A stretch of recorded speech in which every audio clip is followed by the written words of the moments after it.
Como sabemos, habría muchas formas de entender a Perón. Y dentro de los muchos feligreses que supo cosechar el excitador argentino, se encuentran acólitos de todas las tendencias y estirpes que obran de exegetas tanto del emblemático caudillo como de su pretendida doctrina, la cual es interpretada por cada una de estas multiformes sectas pululantes a su peculiar manera. Sin embargo, al mismo tiempo todos estos contrapuestos grupos adoradores del mismo fetiche coinciden en tener un verdadero enemigo común, conformado por todos aquellos argentinos que no entienden a Perón, es decir, compuesto por los ciudadanos que no son peronistas. Los peronistas que son nacionalsocialistas, acusan a los antiperonistas de ser títeres de la sinarquía, aunque haya sido Perón quien le declaró la guerra al Tercer Reich en 1945 y luego haya reconocido solícitamente el Estado de Israel en 1949. Los peronistas que son contrarrevolucionarios, acusan a los antiperonistas de ser funcionales al comunismo internacional, aunque haya sido Perón el que promoviera la revolución comunista apoyando deliberadamente los crímenes del terrorismo montonero. Los peronistas que son de izquierda, acusan a los antiperonistas de ser reaccionarios, aunque haya sido Perón el que se formó en el musolinismo italiano y haya amparado la actividad gangsteril del chamán López Rega y la Triple A. Los peronistas que son liberales acusan a los antiperonistas de ser socialdemócratas, aunque haya sido Perón quien desterró la Constitución Liberal de 1853, estatizara los principales medios de producción y conculcara todas las libertades individuales.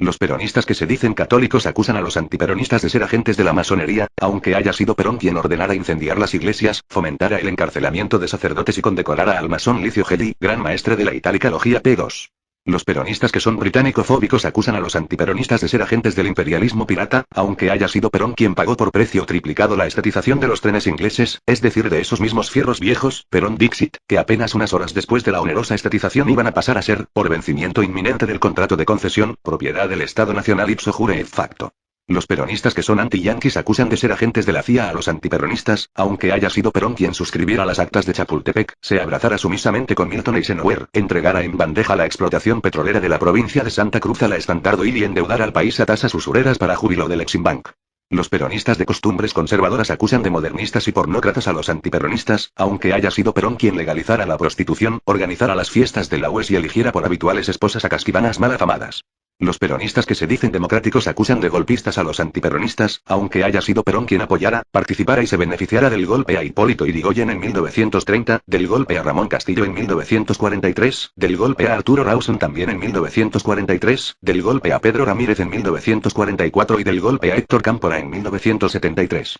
En suma, los peronistas sostienen que todo aquel que no adhiera a su generalísimo demagogo no entiende a Perón, puesto que para ellos no ser peronista es no entender a su patriarca, dado que a estos no se les ocurre contemplar la posibilidad de que alguien precisamente por entender muy bien a Perón elija no ser peronista, y que hace reflexivo y meditado conocimiento derive entonces la razón por la cual no se aplauda la figura del aclamado manco post-mortem. En suma, aunque no lo digan de manera expresa, para los ideólogos del peronismo entender a Perón consiste en adherir emocionalmente al objeto de culto en cuestión, es decir a Perón, y por ende, quien no sea portador de ese sentimiento primario sencillamente no entiende a Perón e incurre en una suerte de herejía pueblerina equiparable a ser traidor a la patria.